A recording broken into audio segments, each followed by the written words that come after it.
Hello बच्चों, नमस्कार। हम पिछले वाले ही लेक्चर में संप्रभुता सिद्धांत पर चर्चा कर रहे थे। जैसे कि आप सभी को ज्ञात है कि संप्रभुता का सामान्य अर्थ श्रेष्ठ या सर्वोच्च होता है।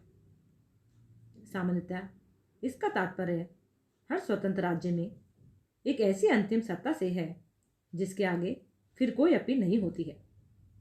यह संपूर्ण देश के बाह्य एवं आंतरिक सभी मामलों में सबसे ऊपर होती है। आज के इसी लेक्चर में हम जॉन ऑस्टिन के द्वारा संप्रभुता पर दिए गए विचार की चर्चा करेंगे। जॉन ऑस्टिन का संप्रभुता सिद्धांत। जॉन ऑस्टिन इंग्लैंड का प्रसिद्ध विधिशास्त्री था। सन 1832 में उसने अपनी प्रसिद्ध कृति विधिशास्त्र पर व्याख्यान यानी कि लेक्चर्स ऑन जूरिस्प्रूडेंस में प्रभुसत्ता संबंधी सिद्धांत की शेष व्याख्या की। यह संप्रभुता का एकलवादी सिद्धांत था। ऑस्टिन के अनुसार राज्य का सकारात्मक कानून कुछ निश्चित कार्य को करने या न करने का सामान्य आदेश है जो राज्य का शासन प्रत्यक्ष या अप्रत्यक्ष रूप से अपने सत्ता के अधीन व्यक्तियों को देते हैं। संप्रभु वह निश्चित व्यक्ति है जिसकी आज्ञा का पालन राज्य के सदस्यों का अधिकांश भाग स्वाभाविक रूप से करता है।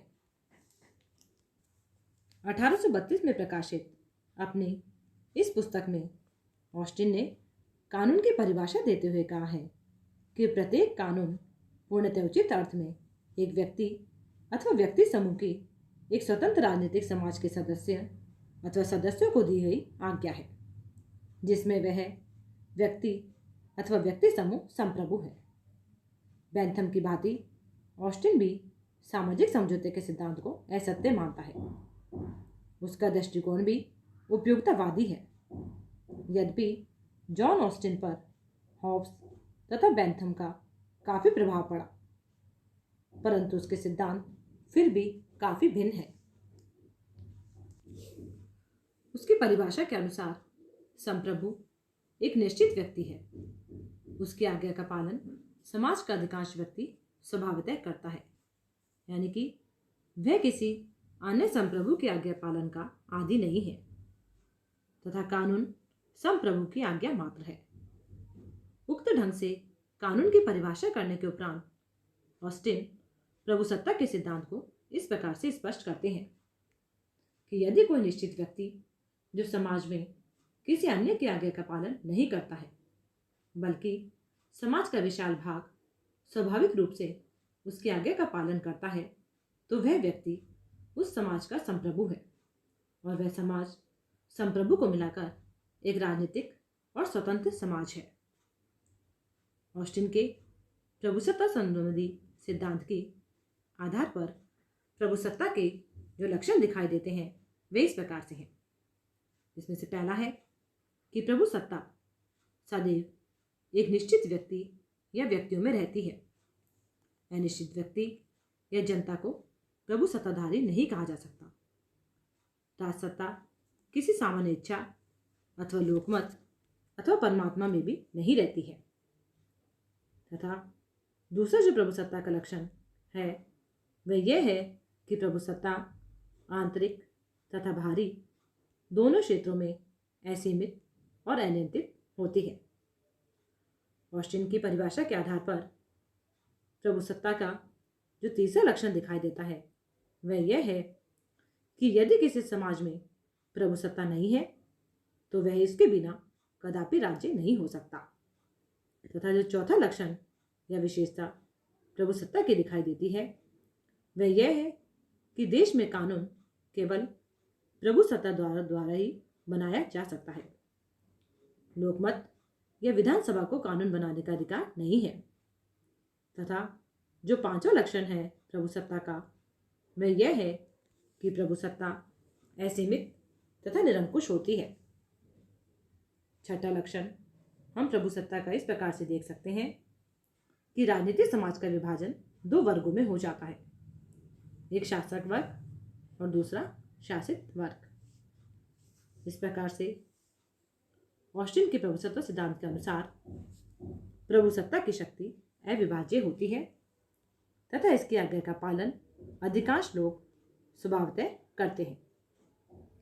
इस प्रकार ऑस्टिन के संप्रभुता सिद्धांत के आधार पर यह प्रभुसत्ता के प्रमुख लक्षण थे, परंतु इसमें भी कुछ खामियां हैं, जिसमें से कुछ कमियों की ओर विद्वानों ने इस प्रकार से अपना ध्यान आकर्षित किया है, जिसमें सर हेनरी मैन, सिजविक, ब्राइस आदि अनेक विचारकों ने ऑस्टिन के सिद्धांत की कटु आलोचना की है।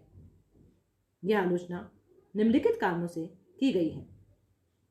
इसमें से पहला कारण यह है कि ऑस्टिन के सिद्धांत का केंद्र बिंदु निश्चित प्रभु है, लेकिन इतिहास में इस प्रकार के निश्चित प्रभु के उदाहरण नहीं मिलते। निश्चित प्रभु की खोज कर पाना कठिन है। आलोचकों के अनुसार ऑस्टिन कहते हैं कि संप्रभुता असीम व अनियंत्रित है, लेकिन अब प्रभुसत्ता नियंत्रित की जा चुकी है, क्योंकि राज्य ऐसे कार्य नहीं कर सकता जो धर्म या नैतिकता के विरुद्ध हो। तीसरे जो इसकी आलोचना हम देख सकते हैं वह यह है कि ऑस्टिन कहते हैं कि संप्रभुता बांटी नहीं जा सकती, लेकिन लॉस्की जो बहुत बड़े बहुलवादी हैं कहते हैं कि प्रभुसत्ता का विभाजन है, वरना राज्य निरंकुश हो जाएगा और लोगों की स्वतंत्रता खतरे में पड़ जाएगी। तथा चौथी जो आलोचना हम देख सकते हैं ऑस्टिन के सिद्धांत की, जैसे कि ऑस्टिन ने कहा था कि संप्रभु सर्वोच्च है, वह किसी अन्य की आज्ञा का पालन नहीं करता, लेकिन 1920 में राष्ट्रसंघ व 1945 में संयुक्त राष्ट्र संघ बना। आज अब अंतर्राष्ट्रवाद का युग है, अतः राज्य को अंतर्राष्ट्रीय संगठनों के आदेश मानने पड़ते हैं। ऑस्टिन के अनुसार कानून का स्रोत केवल संप्रभु है, लेकिन परंपराएं, न्यायिक निर्णय, कानूनी ग्रंथ व टीकाएं भी कानून का स्रोत होती है।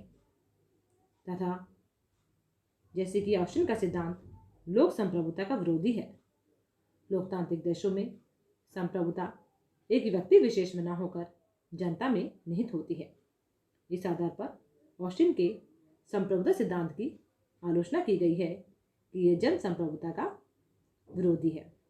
तथा जो नेक्स्ट आलोचना ऑस्टिन के सिद्धांत की जाती है वह यह है कि यह सिद्धांत एक निरंकुश संप्रभु की वकालत करता है। यह सिद्धांत जनमत की उपेक्षा करता है, अतः यह सिद्धांत लोकतंत्र विरोधी है। इस प्रकार से उपयुक्त आलोचना के आधार पर विचारक ऑस्टिन की प्रभुसत्ता संबंधी सिद्धांत को राजनीतिक दर्शन के लिए अनुपयोगी व अहितकर मानते हैं।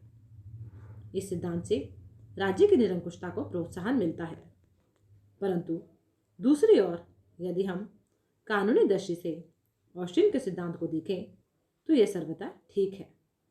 निसंदेह राज्य सर्वोपरि संस्था है। जैसे कि प्रोफेसर गार्नर ने भी कहा है कि प्रभुसत्ता के कठोर कानूनी रूप की दृष्टि में ऑस्टिन का सिद्धांत स्पष्ट एवं तर्कसम्मत है। इसके बावजूद सीमित प्रभुसत्ता के सिद्धांत के अनुसार व्यवहार में प्रभुसत्ताधारी को अंतर्राष्ट्रीय कानून, नैतिकता, धर्म, रीति रिवाज, लोकमत और अंतर्राष्ट्रीय संधियों को ध्यान में रखना चाहिए। इसके अतिरिक्त संविधान, प्राकृतिक वैश्विक नियम तथा संस्थाओं और जनता के अधिकारों की सीमाएं उस पर सदैव रहती है। यद्यपि ऑस्टिन के संप्रभुता सिद्धांत की अनेक आलोचनाएं की गई है, लेकिन इनमें से अधिकांश आलोचनाएं ऑस्टिन के दृष्टिकोण को ठीक प्रकार से न समझने और भ्रांति के कारण की गई है। ऑस्टिन ने उस सिद्धांत का प्रतिपादन वैधानिक दृष्टिकोण के आधार पर किया और निश्चित रूप से यह कहा जा सकता है कि वैधानिक दृष्टिकोण से ऑस्टिन का सिद्धांत सही है। यह सिद्धांत नितांत स्पष्ट और तर्कसंगत है और उसको द्वारा किए गए सिद्धांत के विवेचन से प्रभुसत्ता के लौकिक व राजनीतिक रूपों की निश्चितता में ढल जाती है। इसे हम यही विराम देते हैं। अगले वाले ई लेक्चर में हम अगले टॉपिक पर चर्चा करेंगे। धन्यवाद।